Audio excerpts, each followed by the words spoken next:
That song now, man. I don't know where they got that song from. I don't know where they got it from. What's going on, everybody? Welcome out to another episode of That's Funny to Me. I am your host, Alton Walker. We hope that you had a great week.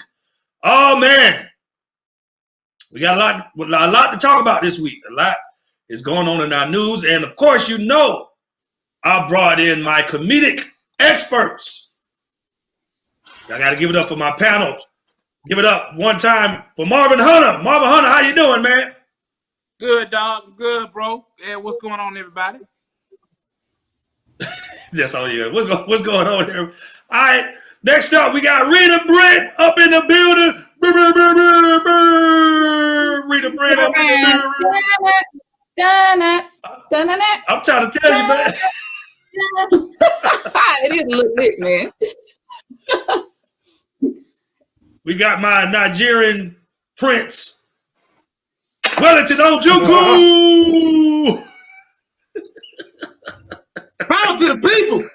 Power to the people. Power to the people. Amen. And we got my good friend. You know he tried to get y'all teachers paid more money. Give it up for Hank Denson. That's all I need you to do. Vote, people. Just go vote. That's it. That's what this is about. I'm mad you freezing up so quick. You must, my Wi-Fi. I don't know where you at. You know what? You know what? In Teddy Riley house. Let me tell you something. In my house, there was so much other stuff y'all could be exposed to. I have a law that sings every time he's in the room, shuffling his feet.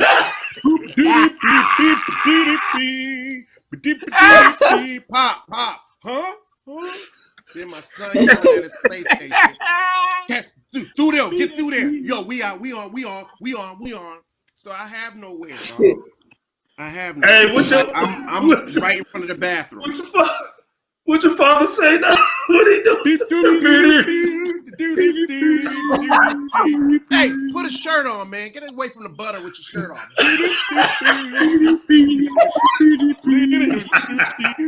A little salmon. So we got a lot to talk about, and so in a short period of time. So I just want to jump on into it, man. Dave Chappelle put out a special, and you know we already been having this discussion of should celebrities speak up, should they not speak up because they're not well or savvy about the information when it comes to Black America. How did y'all feel about his special? First, let's talk about as comedians. How did y'all feel about it? And we can start with Marvin, because Marvin, you're the one that kind of texted everybody about it. What you think about it? I loved it. It yet again he has showed us what it is to be fearless, because he didn't even go on there and try to be funny. He just had something to say. And as comedians, dealing with that anxiety, you know, being on stage and everything that's going on, when you get to his level, he's on stage like a soldier. He's fearless. I'm going to say what I'm going to say. And it's very inspiring. Yeah. Rita, what you thought about it? It felt more like a State of the Union address. You know, I don't remember laughing too much. I was just so tuned in to what he was saying and wanting to hear his wisdom. If any celebrity should be speaking on political or social matters, it's Dave Chappelle, because he has established himself as a person who can give you an articulate, educated opinion. He's done research. He's not just, this is not a 140 character tweet he's given us. You know, he's a history teacher. He's a comedian. And I was impressed with it just because it was not refined. They said at the top he had not been on stage in 87 days or something like that.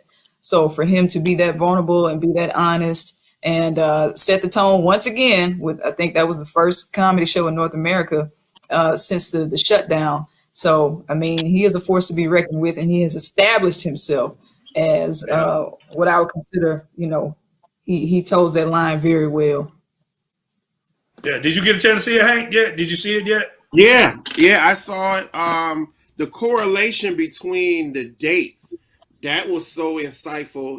You could tell that he's conscious, because he was saying dates and times where he had interactions with the same cops that caused the riff of what was happening. This is what I needed the celebrities do, and I'm gonna make it quick. If you're a celebrity, I want you to take your celebrity down and show us how it affected you. Because what he did was, he said, if I wasn't Dave Chappelle, I would have been that guy. Yeah. And when he said that, I was like, because sometimes you're in a bubble where you have a celebrity where it gets you a pass. So you're nowhere near what every day. That's why me as a I don't want to say I'm a celebrity, but black man, I don't need to hear what celebrities are saying unless you're talking past that bubble. And that's right. And I went to the spot. I did a show in Dayton, Ohio, where they had that murder, all that mass shooting, and he was the first one to bring a concert to that city to revamp that whole city, man. So my hat's off to Dave Chappelle, man. Every time he comes through, dog, he comes through. Yeah. Well, what you thought, man? Man, the special was brilliant, and like Rita Brent said, I do believe it felt like a State of the Union address. Dave Chappelle is what you call the perfect example of what it means to know your history, because he tied in a piece where he described who his great-grandfather was, or who his grandfather was, and what it meant. And he talked about his grandfather being somewhat of a revolutionary person. So the way he tied it in up until who he is right now and what he means to the culture is similar to that of what his great-grandfather or his grandfather meant to the culture back then. It was just simply brilliant. It was great to see him vulnerable. Like, Dave was very vulnerable. I almost had little tears in my eye because I could tell Dave was super moved by it. And he brought up some very valid points. Like, why are people talking about the Chris Donner going off on the police? And I did my research on that today too. I did more research on that. I knew what he was doing, but I didn't know all the full details until today when I read his manifesto. Yeah, I didn't know all that. And to be honest with you, when he talked about the police that were ambushed and shot in Dallas, Texas, by the other police officer that happened to be a black guy, if you go see, I think it was almost 6 white people that were shot and killed by this guy in Dallas. It's almost like you could say the same excuse that they used to say that they used and shoot us is the same excuse you could say that he used to shoot them. He feared for his life. He feared for his life. And then, like I said, that Christopher Donner, I was going to bring that up because I didn't know all the details to the date. Like, he brought up a good point. I never read the manifesto myself. Yeah, and now I'm not saying that what he did was right, but basically what he was saying is how all y'all came together to gang up on him because one of your people died is how black people are. That's how we feel now. So y'all should understand. Like, y'all should get it. Nah, man, this PTSD that we have as black people has been stacked and stacked and stacked and stacked. Really? Put it like this. The ability for us to go in a room, and I'm going to say this, the ability for us, and it be white people in the room during this, I did some shows, and I was struggling. Because I was so upset and angry. And it's like, do I get across my point? Do I go in? You know, I ain't Dave Chappelle, so I don't have a backyard that I can invite people to and give them Dave Chappelle mask and they all sitting there and they happy because that was clearly his backyard. I don't have that, but right. And then we're all wanting to get back out and do comedy during this storm, during this time. So, bro.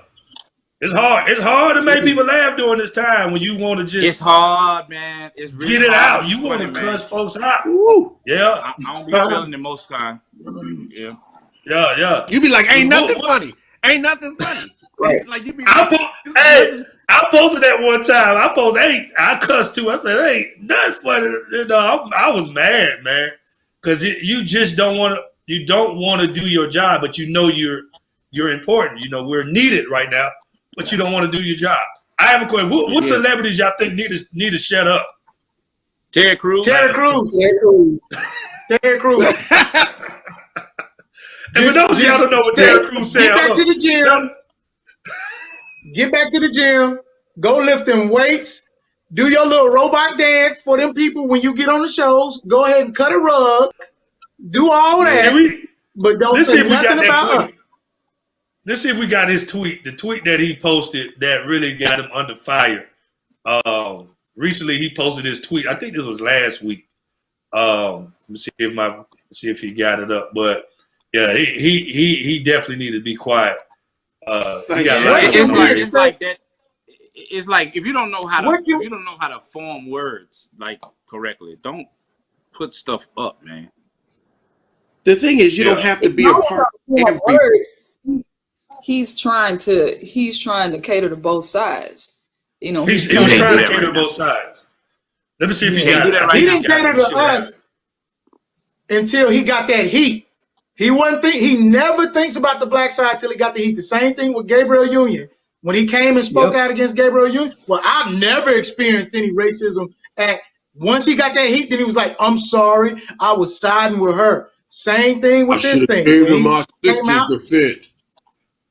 Like, what can we expect from a man who twerks his chest? Like, shut up, man. What do we do relative? Wait a minute.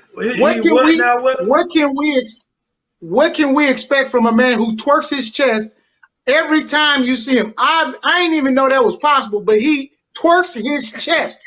He sticks it out, twerks, sticks it back in, and then walks off with the robot. So, for those who don't know about the Terry Crews tweet, can we show that tweet one good time of what he said when he was trying to, I guess he was trying to balance, like Rita said, he was trying to balance defeating white supremacy without white people creates black supremacy. Equality is the truth. Like it or not, we all in it. We're all in this together. So I'm trying to figure out, when I first read it, I was trying to figure out what in the world is he talking about? Yo, I'm sorry, dog. Marvin said he touched my nose. Yeah, he told them people. He said he touched my no spot. Touched my private. Big swole up. Let me tell you too why. This is why I'm not giving him any slack. It's because of that. It's because I believe Terry Crews say things to get attention. Here's the thing. I'm a man. We all a man. I don't care who it is. If you touch me in front of my wife. Rita ain't no man. No, I ain't talking about Rita. No. Listen to what I'm saying. If you listen to the rest of it, I'm going somewhere. As men, we will not allow another man to touch us in front of our wife and don't say anything right like at that moment. Terry Crews, he did it because he wants an opportunity. He's an opportunist. And there's no way that I wouldn't say anything about that. I don't care what nobody say. Everybody want to say, I feel vulnerable at the time. You be like, well, why you have your shirt off? Why you didn't say nothing? Why would you wait to win it? I feel vulnerable. I'm just like, why would you wait till a movement come up for you to talk about it? And so I just believe he's an opportunist, and this tweet was a way for him to be you're an opportunist. That's what you do. That don't even make sense. You sound foolish. Ain't no such thing as black supremacy. Ain't no such a thing as black supremacy. And there never will be. Black people can't even be racist because we ain't got no power. Yeah.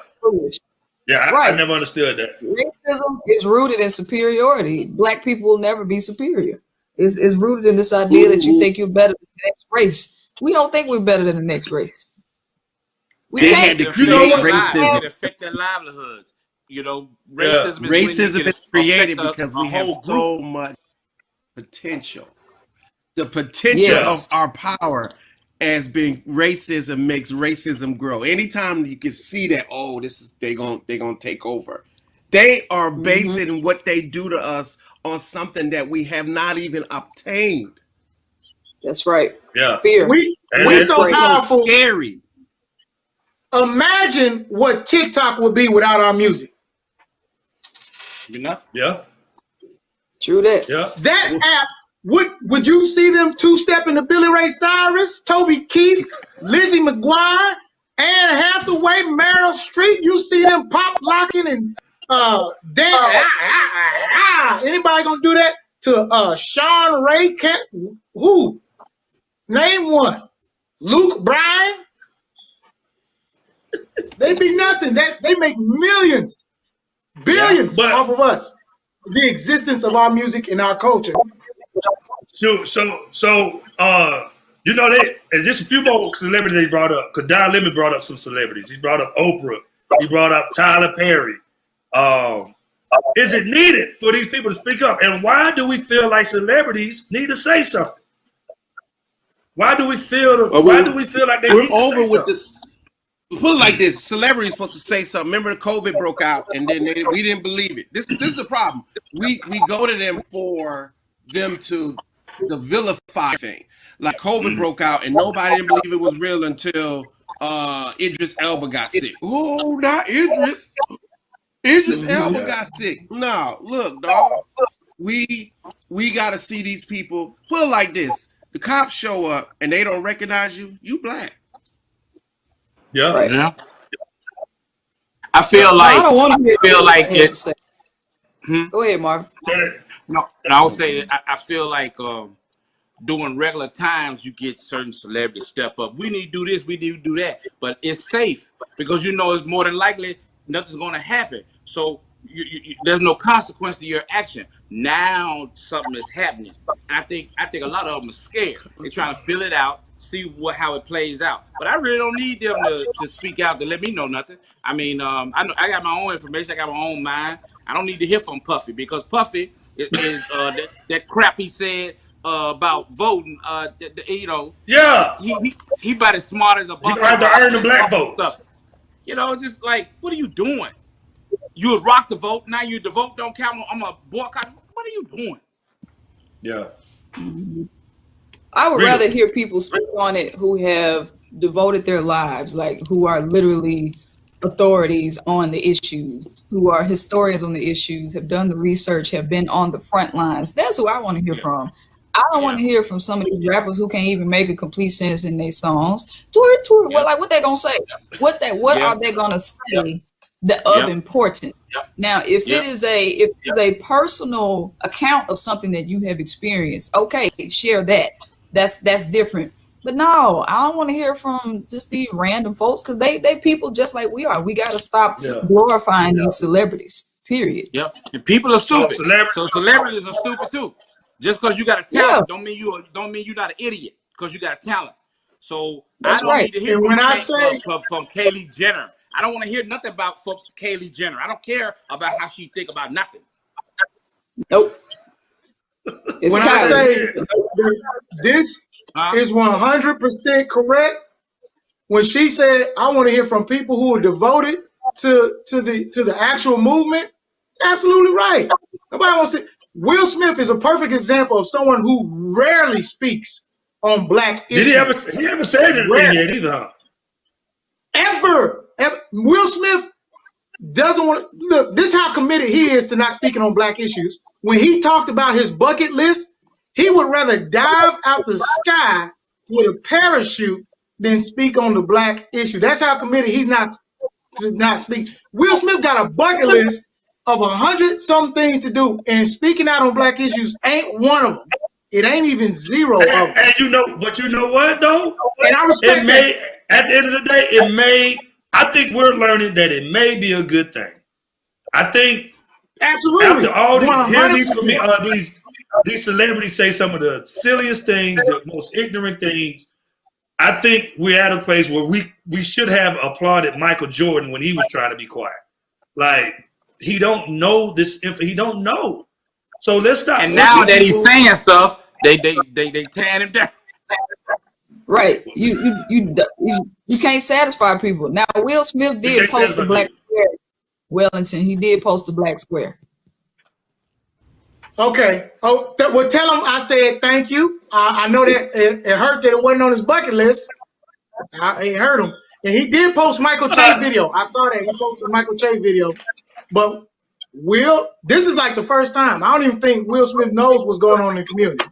But what is their responsibility?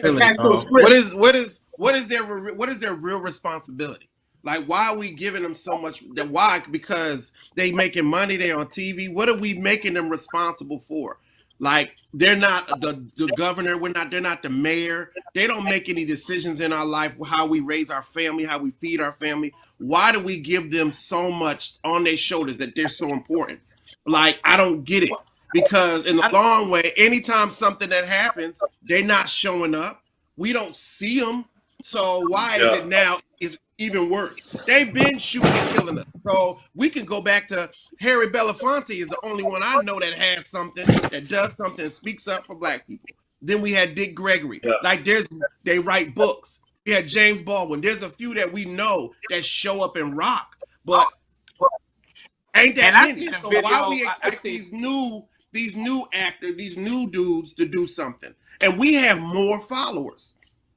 You can control millions of people from your social media, and they have more control to put up and move numbers. They could care even less. So I don't even see why. Like, my wife said the same thing. Well, there should be more. I'm like, do you think Oprah, you think all them care? Oprah was dragging us last couple of months ago.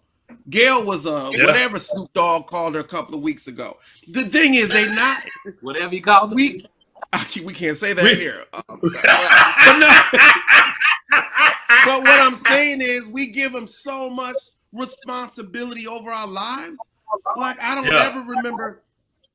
ever remember nobody showing up and going, "Hey man, I got all the comedians," and we know celebrity comedians 1 or 2 tiers above us that's making a bunch of money, ain't saying nothing. But we see them in person. We gotta stick together as brothers and sisters. You be like, word, you won't even book me on your show. Shut up. Yeah. All right, y'all. We're gonna move on, man. So I guess we all agree in celebrities, certain celebrities, some of y'all need to shut up. That's basically some of y'all need to be quiet. All right, so speaking of celebrities speaking up, our police officers are speaking up, man. They are pleading their life, man. They are scared. They are being vilified. You know what? I got somebody that can just share this information better than I can. Can you show the video of our scared police officers, man? And I think we need to listen to them as a community because we are scaring them. They're being vilified. Can you play that video real quick? Like animals and thugs, and start treating us with some respect. That's what we're here today to say. We've been left out of the conversation. We've been vilified. It's disgusting. Our legislators abandoned us. The press is vilifying us. Poor baby scared.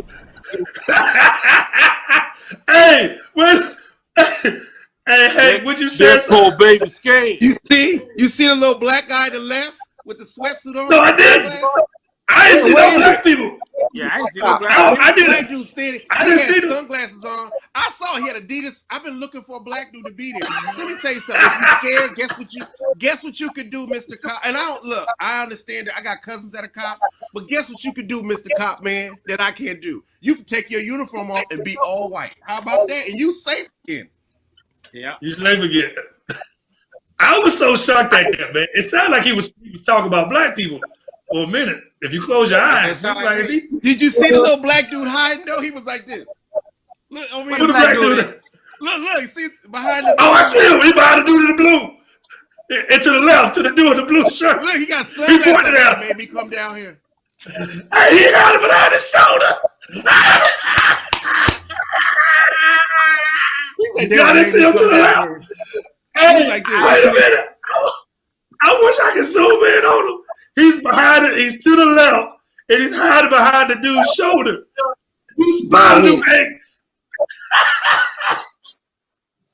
Because when it came on the first time, I was looking. I was like, so if cops are unified and the blue is blue, well, where are all the Latino, Asian, black? Where are all those cops at? They don't feel the same way. Right. And the thing is, Right. you can take the uniform off, sir, and you are a white man at that point, and then you are safe. No one's gonna go to you like, hey, you a cop? Play the video again. Hey, can you zoom? Hey, I don't know if you can zoom in behind the dude's shoulder. Oh man, can you play it one more time, man? I'll wait for it, man. To the left. He's over to the left. No, hold on, man. You gotta find. There go one. Look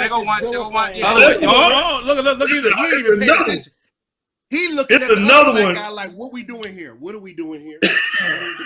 Hey, it's another one. He's hiding behind the left shoulder. Right. I wish I could show you. They made that look like you make when you see another black dude in a place. Oh man, I'm mad he that short though, man. All right, I'll leave it alone, man. We gonna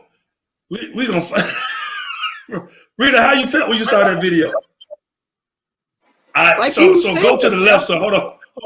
Go to the. You see him? Go to the left, Ben.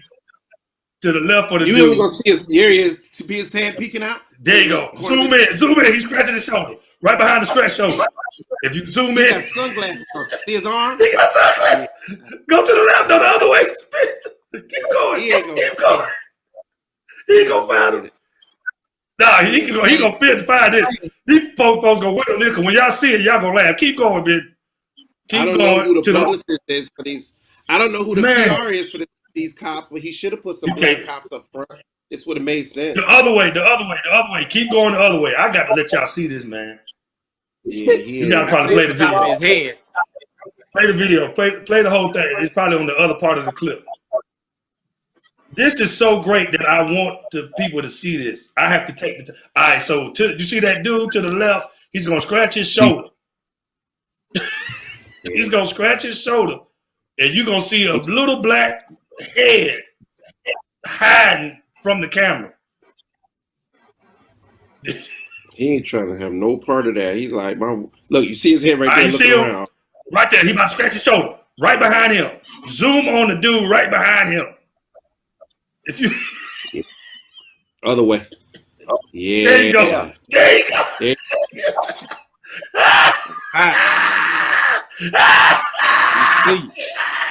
See. I see you. He can't go back. He can't go back to Woodland at all, man. You know how embarrassed you gotta be to hide behind the shoulder? Yeah. Hey, you be like, yo, son, let me see you in Harlem. You hear me, B? And he got a mask on. So you really don't know who he is. Like, y'all could just see my forehead. All right, I had to show y'all that. I'm sorry. Yeah. All right. Oh man. Like that man he found the hottest spot. It's like 1:30. I got to get up out of here. All right, man. We about to y'all be good, man. I will get with y'all later, man, as we all talk all the time. Man, I appreciate you, Marvin, for coming in. We're gonna close it out. But thank you for stopping by, man, and sharing your viewpoints. Right. You need me to come, brother. You need me to come by and try to get in the security system you got? No, we good. All right. I ain't gonna ask you where you getting ready to go. All right, man. But that was interesting, man. For police officers to really be at a point.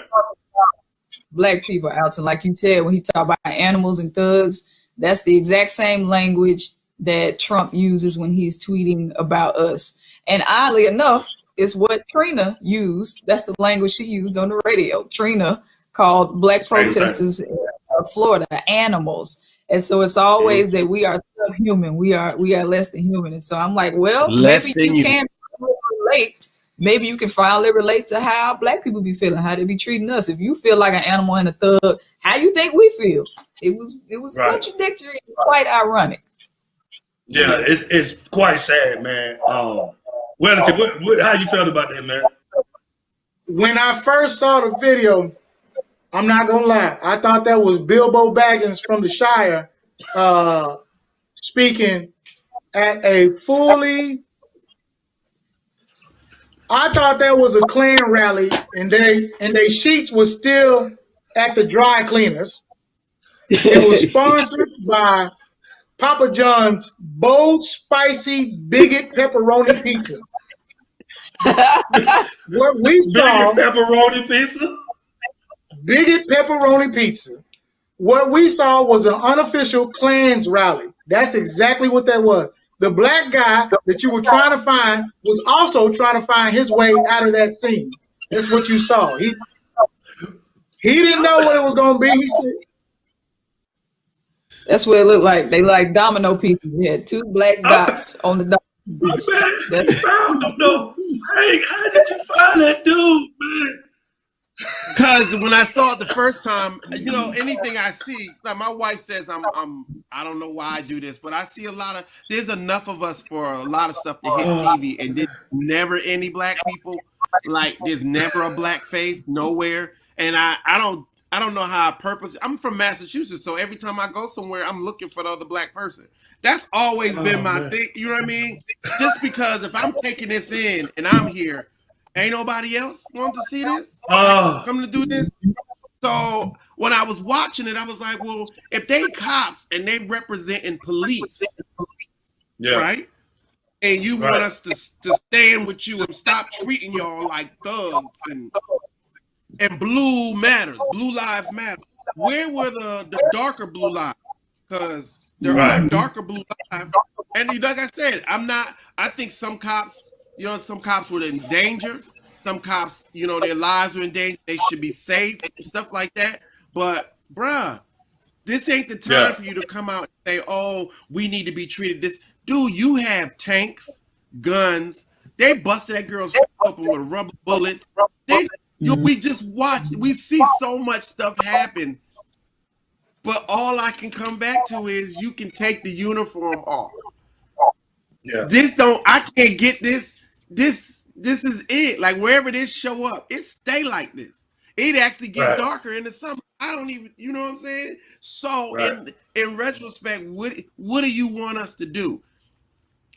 How was I supposed to feel about that? I don't play chess, but y'all let me know. Do the white chess pieces, are they more important than the black ones? Because is that how chess goes? Are the white chess pieces? You know what I'm saying? Because that's what it looks like. They just two different. They had a side, and the other ones had a side. It's just the different colors of the chest, but they put it out there like that to let you know that we are always constantly at odds with each other. But it's not us at odds with them. It's them at odds with our power, with what we stand for. Before we came to the U.S., they've always been about hate. That is in their culture. This is not a trend for them. This is a way of life for them. Our existence threatens their life to them in their mind. See, black people, we want to celebrate the world. They want to dominate it and own the world. That's the difference. Yeah. That's good stuff. That's why I think the message of Wakanda was, and I hate to bring up X-Men, but it's like Wakanda was, we have the power. We could do what we want to do whenever we get ready to do it.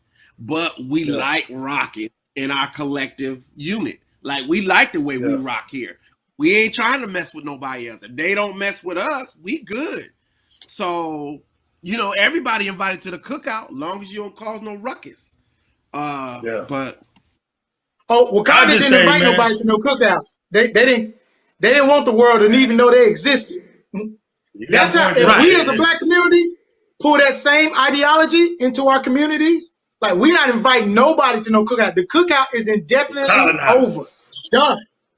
We're not giving you a pat on the back for being a decent human being. It's over. You know what? Wait a minute. I'm glad you said that. I'm glad you said that, Wellington. Say what you said again. We're not doing what? The cookout is indefinitely over. We're not giving you a pat on the back for being a decent human being. Period. This is I'm about to go. I wasn't going to talk about this, but I do have to bring this up. It seems as if some of the black people that I know that do have white friends, and it's not all of them, but some of them that I know have white friends and white counterparts, whatever. Every time they talk about them, it's like they've given them a compliment for doing something they're supposed to be doing. Well, I got white friends. They're nice to my kids. They do stuff for me. He's And nice. I'm like, what, they're not supposed to be. So it's just almost like we're a charity case to them. The way we talk about it is like we're a charity case. I'm not about to pat you on the back for being nice to me. That's okay. See, I don't know that. Because so look, like I've learned moving here. I have cousins that didn't have white friends that they grew up with, and I never, if my white friends did something, I didn't judge them as. I would tell them like, yo, that's messed up. You did that. I didn't say, yo, you the white dude. I had Puerto Rican friends. I had Asian friends, but it's a back. Okay, so this has just happened. There's a neighbor here in my cul-de-sac, in my HOA, new dude. I don't know who he is. Took a picture of my car parked somewhere. So I don't know who he is, but if they tow my car, it cost me $150. I'm allowed to park there, but he calls himself policing. Now, I don't know why he would take a picture of my car over everybody else's car that's there. So I don't know what it is about that. So my neighbor, which is a white lady, and she's cool. I asked her about, do you know who's taking the pictures? Now, I can see the angle of the actual picture and see that it's that dude's house. So when I got to it, for however reason how she got in touch with him, she texted me. She's like, I talked to him. You probably won't have any more problems about your car. And I'm like, what you mean? And she's like, well, he's a nice guy. And then I'm like, what has that got to do with him doing what he's doing to me? Right. Because you've made a decision or you feel like he's a nice guy to you. Like I've got caught up in many conversations and be like, yo, I'll tell you, that's how he treats me, but I don't know what he's gonna treat you like. Yeah. And that is just it. We can't, it's case by case. There always is a back pedal. Like I've been in the doctor's office where the doctor will go in the room, and we do it too. We have black people, we have a language. I go in the room and I'm talking to black people, right? But then if a white dude come in, they don't have the same, they be like. Right. So in general, we need to do more of what we do as a culture and keep like if you're gonna be a nice dude all around. I don't need to validate you. I don't want to have to validate, and that's what we're doing now during this whole thing. We got to go out and validate all our white friends to be like, well, no, he's a good. Oh, you call me and tell me that you care about me. I don't need you to call me and tell you care about me. I made a decision in my head a long time ago about stuff you already, because this ain't new. This is the thing, we acting like this is new. What has been happening in this country is not new. So if you didn't rock with me and take care of me and look out for me before, this telling you that you should rock and take care of me or tell me you love me, it ain't changed nothing for me because you didn't do it then when you didn't have the pressure. So now you got the pressure. You want to show up and you want to wear a kente cloth, and you want to celebrate June 10th with me, and you want to ask me what kind of potato salad my family make. Get out of here. Yeah. Get out of here. Yeah. It's like you triggered something right there, Wellington, man, because I was just thinking about that. I'm like, why do they feel like I'm not a charity? America, black community is not a charity case. You owe us. This is not a charity case. You owe us. So I'm tired of and black people, we gotta start acting like we're a charity case. Stop saying that, complimenting your white friends for being good people. They supposed to do that, you know what I'm saying? So my bad, I went side note. No, it's good. He cool. That's it. She cool. Yeah. I went side off that, but you triggered something right there. All right, man. I'm gonna close out on this, man. Due to time. Man, we ain't gonna talk about NASCAR, man. Okay, all right. I'll bring it up. I just did. I was trying not to. I know. If y'all good, we gonna keep going. That's all. I just had a prop. Okay. So let's do this. So because there are a lot of companies now speaking up for the black community. I feel a certain way about it because like you said, Hank, why y'all didn't do this 10 years ago? Like 2 weeks ago, 5 weeks ago, last year. Why now? But you got, NASCAR, they took down their Confederate flag. The Marines is Oh, That's why I want to know. I want to know Wellington's opinion. I was hoping Marvin was in here, but military taking down them names off them bases is major. Do you Trump did. understand how huge that is? When you take away participation trophies for hate, that when they feel their heritage is being stripped, which their heritage, let's be clear, is having the right to kill black people without consequences. That is their heritage. Wow. Was enslavement of black people, having the right to kill black people without heritage, and keeping them from economic growth is their heritage. And when you strip that away from NASCAR, and not just NASCAR, but the military, do you understand that these people feel like the South will rise again? Well, I got one thing. The South did rise again, and then they threw it in the ocean. It rose, and they threw them statues in the ocean. That's exactly what they did with those Confederate monuments. They wrote it. Monuments down. I don't know. I thought I got some video of that, man. These folks ain't playing. They taking them down. I worked NASCAR for 2 years. I was an entertainment MC for AT&T Racing, Vitamin Water. I even had my jacket. I was like, let me tell you the culture. Now, there's two sides.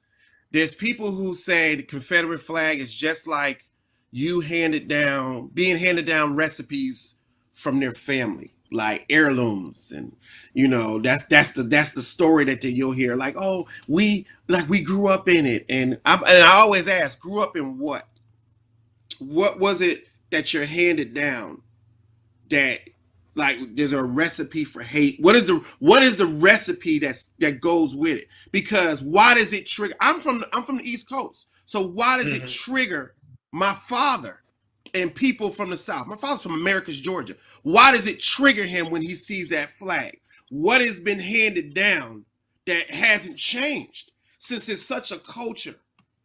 Like just them taking, like my father wouldn't even let me watch Dukes of Hazzard because he pull up in there. I wanted that car so bad, and that car had a Confederate flag on it. My father was like, "You turn that off. You turn that off." NASCAR. What I learned is, I'm gonna tell you this. I learned a lot about marketing and how a culture works, with no need for a lot of bells and whistles, because it was such a thing where people would pack up their houses. 550,000 people would drive from city to city to city to city to watch the same race. It was almost like their own little piece of the world that they had. I would be there, and I promise you guys, I could probably count maybe how many black people I would see on my hands and toes. Easy. NASCAR. 500,000. Over 500,000. And I'm like, that's why it's like us doing comedy and having the voices we have affects, because I'm sure when they started to integrate, because I was there when they had the first black pit crew, which was Raymore and Flanagan. And I went down there to see it because it was history, but it didn't touch the news. I went down there and I was looking at these brothers and I was like, yo, real. And the crazy thing they don't tell you, there's a lot of stuff that they don't tell you about that culture. So when they started saying they're going to take the Confederate flag, I was like, wow. Because that's their, this is our thing. This is ours. We rock this. And Rita, what you think? How you feel about these companies? When I saw that, I was like, and then the thing is, that touches a lot of marketing. Like if you knew all the companies and sponsors that are behind there's a lot of companies that sponsor NASCAR. Yeah. Ooh, boy. And if you jump out, they're like, hold on. Rita, we lost Rita audio. Rita, we lost your audio. Oh, okay. Let me see. There it is. I was just saying that I'm sad because I live in Mississippi right now, and we still got the Confederate flag up. And I'm like, man, NASCAR beat us. Once again, Mississippi is going to be last. Once again, Mississippi is going to be last. And it's not even on. There haven't been enough votes in the Senate right now to get the flag removed. They're having talks about it. But I have a joke where it's like, you know, Mississippi is holding on to this flag like it's a pair of old underwear. You know what I'm saying? You can't use it. You can't use them no more. They ain't no good. They got holes in them. They're useless. But these my underwear. Like, I can't throw these in the garbage, because that's what the flag is. It's garbage. And the Confederates, they lost the war. So what are we celebrating here? So yeah, I'm disappointed. I'm like, once again, Mississippi is going to be the last to do something productive and transformative. But another thing is, I was thinking that a lot of these companies were getting on board with Black Lives Matter because they were afraid of losing the black dollar, until NASCAR came about. I'm like, well, I don't know how many black dollars they get.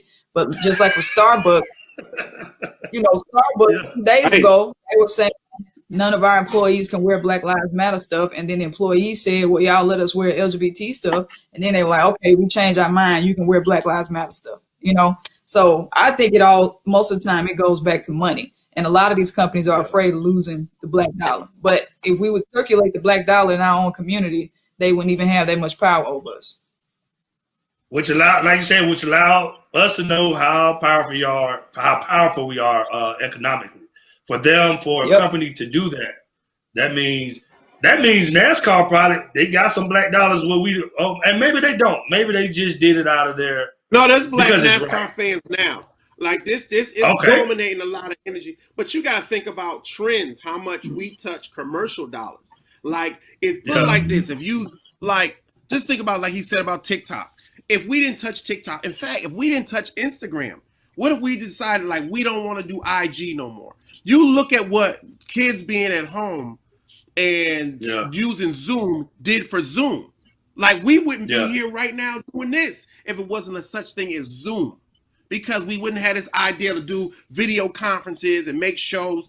Have no idea. Yeah. So think about how we propelled so much energy for entertainment, all this stuff. It's just like comedy wise. And I told Wellington, if you go on any website for any comedy club, there's going to be at least 5 acts that are going to be black. That's going to be pushing through that club within other month basis. You know what I mean?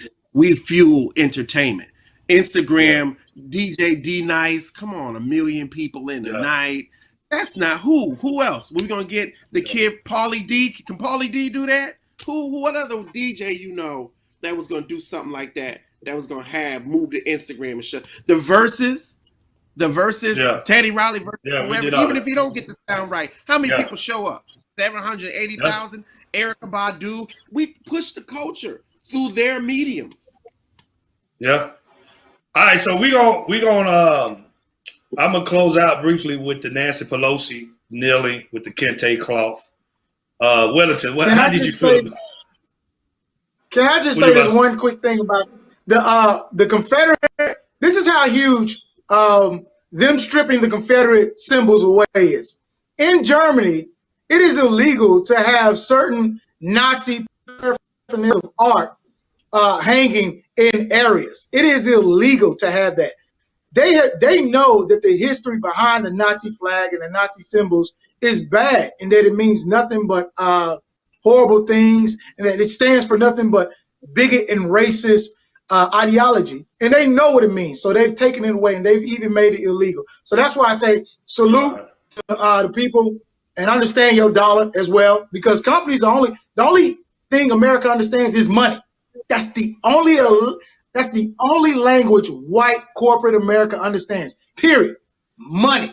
The moment you mess with the money, that's when they become award-winning Oscar actors and performers. And oh my God, I can't believe you black people have been subjected to so much heinous crimes. We are with you.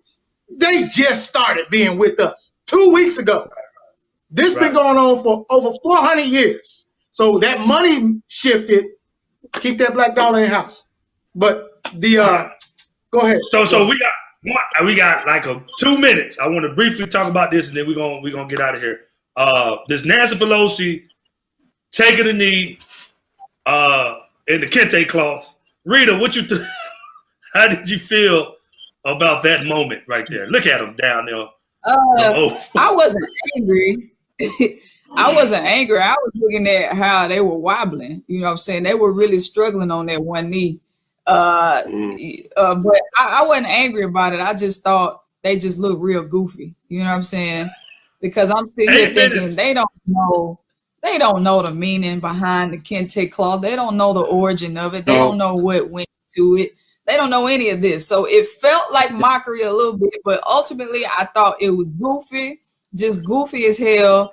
And if they had done the electric slide, then I would have been mad. But, you know, just putting the kente cloth on, okay, that was their idea of solidarity. There were some black people there who clearly okayed it. Kamala Harris had one on too. But I was just more concerned about the policies they were going to be presenting. If you got to present it in the kente cloth, fine. They just look goofy. What you thought, hey, what you thought real quick? I just wish they would give them the real feeling of what that was all about. Let's spray some hoses at them. Let some dogs loose in there. See if they want to kneel in. Give them, let them get out of we shall. We want to do all that. Give them why you looking like that? Why are you looking like that? Give them a real point to get on their knees. All right. That was the ultimate. That was the ultimate black pander. That's what that was. Black pander at the highest level that it could possibly be. I don't care. Kamala Harris don't even really claim her heritage like that. As many black folks she done locked up, she might need to start wearing some sheets herself. She might as well go ahead and get her sheets out the dryer too. I know Kamala Harris history. Now I did wonder. What I did wonder was how much Epsom salt and Bengay was applied after they did what they did. Did they have a whole bath waiting for them? Because I know I could smell the Bengay through the phone as I was watching. She's 80 years old, and it's a video. I don't think I sent it to her, but it's a video of her struggling to get up. It's hilarious. I'm just saying this. Old people, stop trying to get down on your knee. It looks bad. You know, stop. I ain't even that old and I don't want to fall. When was the last time? Look at this old dude. Look at it. Come on, man. Lord have mercy. Come on now. Don't let the man do that. Bill Russell got on. He just got up yesterday. He been on his knee for 2 weeks. His knee man. Right out. Come on, man. His knee popped right out. All right, y'all, man. Look, let me tell you something. You don't even want to fall at our age, so let alone get on your knees at theirs.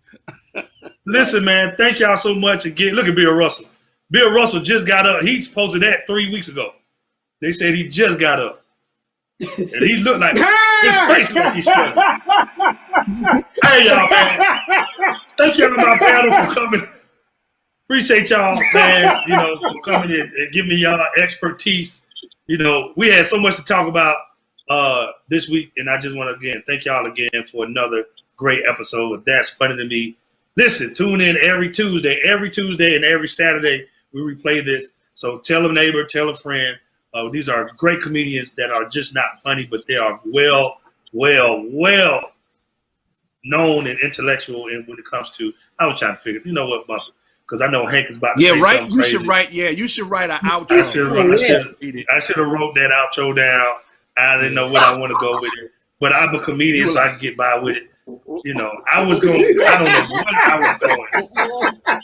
I was trying to compliment y'all and then lost it. You was juggling. I was trying to get y'all, speak well when it comes to the issues. Yes, speak well when it comes to the issues. That's but basic. Go ahead and write this down so you have it for next time. So you can just be like, I want to thank y'all for that. And we're out. I'm gonna have the same ending every ending. That's what I'm gonna do. All right, y'all. Thank y'all so much, man. God bless y'all. Enjoy the rest of your week.